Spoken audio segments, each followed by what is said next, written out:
60 Minutes Rewind.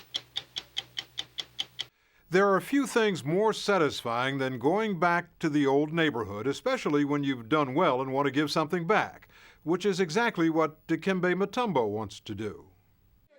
For Mutombo, this is the old neighborhood, Kinshasa, the capital of the Democratic Republic of the Congo in Central Africa.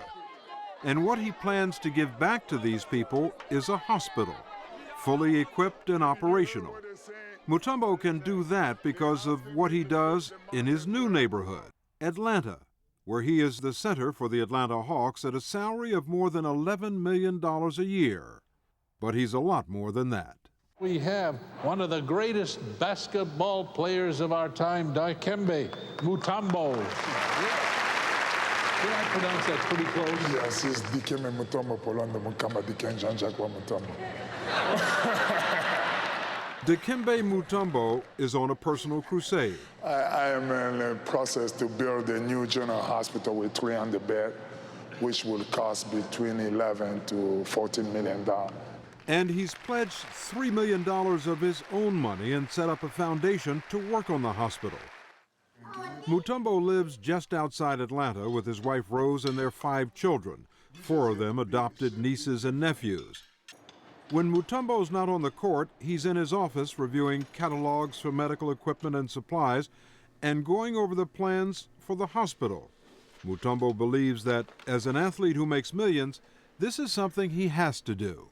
We have Dikembe Mutombo here with us. It's a message he's trying to spread to other athletes. Here on a sports radio talk show with John Thompson, who was his coach in college. We have an obligation to give something back to the place we come from. Dikembe, where does that come from, giving back? It's a family tradition. A family tradition inherited from his deeply religious parents, his father Samuel and his mother Biamba. But building a hospital was his idea. Where does this dream of building a hospital come from? And why do you have to build it? You just tired of seeing people dying. You're tired of seeing people die? Dying at a young age.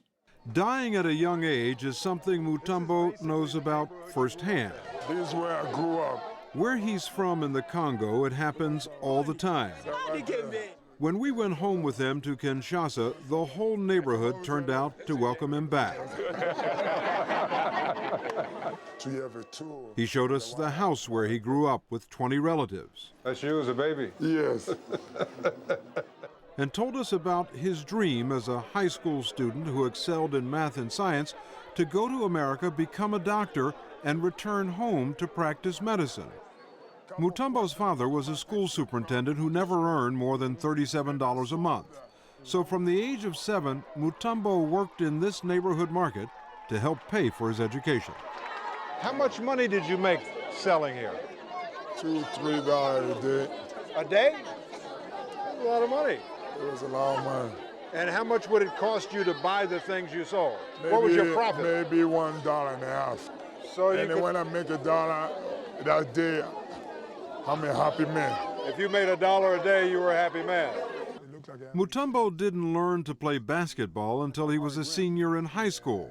His first time on the court, on this court, he tripped over his own feet, fell, and cut his chin. I didn't know how to land like this. So I landed With your chin? bam! I was like this, blood all over the place. And I said, I'm not going to play basketball no more. But he did. And when Georgetown University's legendary Coach Thompson heard about this 7-footer, he eventually gave Mutombo an athletic scholarship. 3 years into Georgetown, Mutombo abandoned a career in medicine, realizing he could do more for his people with a paycheck from the NBA than as a doctor in the Congo. There was a chance that I can go and make a couple millions. Let me ask you what it was like when you got your first paycheck as a basketball player for the Denver Nuggets. When you looked at that check. I couldn't believe it. First, when I signed the contract, I hugged my lawyer. I hugged him so long, like he was my wife. I just couldn't believe it. I was like, whew, I'm a millionaire. In his 9 years in the NBA, Mutombo has emerged as one of the most dominating centers in professional basketball, with a reputation for rebounding, blocking shots, swinging elbows, occasionally causing injuries. You've been criticized for the way that you play, the injuries caused by your elbows. It's part of my game. I don't do it on purpose, but I just ask for my territory, and when I don't get it, I like to get it. I've seen you shaking your finger. That's my signature there. Let people know just can't fly in the house of Mutombo without permission. You cannot fly in the house of Mutombo without permission. Yeah. And you don't give permission to come into your house. No. Mutombo took that same aggressive approach along with a team of health experts to the Congo last summer. At times, it looked like an official state visit with meetings to attend and government ministers to meet. One of the places they visited was Kinshasa General Hospital. If patients can't afford to buy their medicine, they go without. And so does the hospital. It has almost none in stock. Take a look at its pharmacy. This is it. What about the general health conditions of the people here? I think it's God's miracle for what I've seen, and to see that these people are still surviving. It's a miracle. It's a miracle. The public health situation in the Congo is grim, made even worse by an armed rebellion that's ravaged the country. 1 out of 5 children don't make it to their 5th birthday. And if you're a mother, there's a 1 in 14 chance you won't survive childbirth. Diseases easily preventable or treatable elsewhere kill here, as we found out when we went with Mutombo to a local clinic. This is the most sophisticated piece of equipment you have here. For this little health center, that's all. It's run by Dr. Leon Kintauti, an American-trained Congolese doctor. He told us about an incident in a village that shows just how deadly childhood diseases here can be. I actually witnessed 32 deaths in that village because of measles. Because of measles? Measles. Measles is virtually, you get measles. And I was helpless. Measles still kill here because most Congolese don't get a vaccination, and if they get the disease, they can't afford medicine or treatment. Clinics like this make do with poor facilities, limited resources, and limited personnel. You know what strikes me as we sit here? When you went to America, you went to become a doctor. Yes. If you had followed that through, this is where you would be and what you would be doing. Yes. It's just when you are raised in this type of environment, your heart stay here. That's right. Whatever you accomplish in your life, your heart stay here.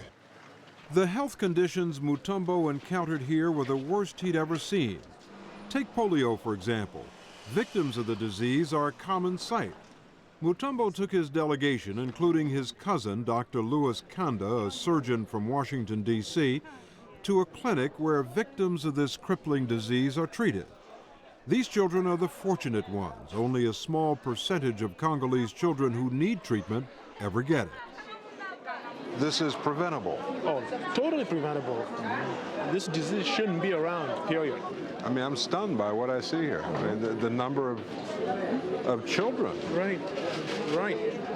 This is probably just the tip of the iceberg. The story will continue after this.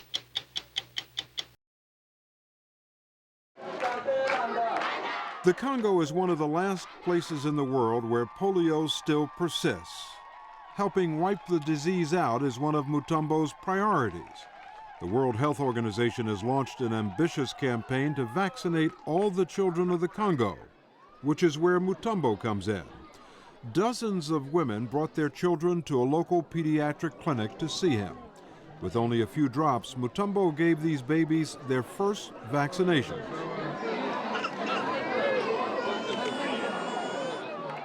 There are still millions of others who need to be immunized. Mutombo's return to the Congo also included some personal business. It was the first anniversary of his mother's death.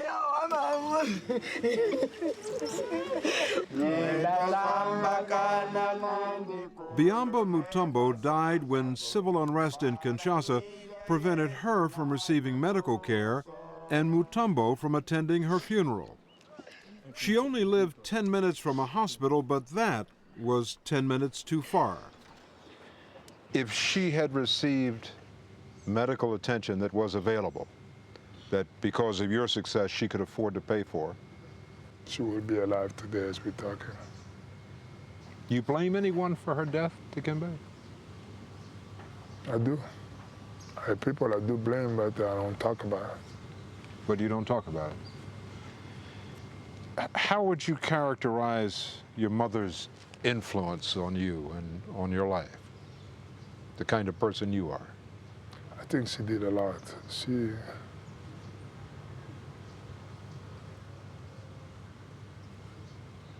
just,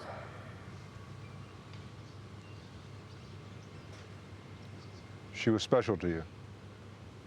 very special.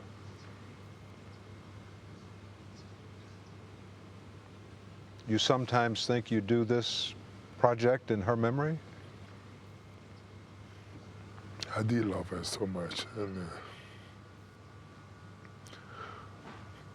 but I did whatever I could have done to serve her. Even though he couldn't, Mutombo says it hasn't discouraged him. She gave me a strong faith to believe that God will help you no matter what you're trying to do. God will give you the courage to keep going forward. Still, told me, do whatever you can do, as much as you can do, and God will give you more. And you believe that? I believe in that. I believe in that. Mutombo has convinced the Congolese government to donate land for his hospital. If it's completed, the 300-bed facility will be the largest hospital built in Kinshasa in more than 40 years. Hospitals are usually built by big corporations or by governments. Yes. I mean, you're a big guy, but you're not a government. I'm a businessman. A businessman. But this isn't a business proposition, Dikembe. No, it's a gift. How do you mean? I understand how to generate my money, how to spend it, and how to invest it. And I think what I'm doing, I'm investing on my people so they can have a better life, because I have a better life already.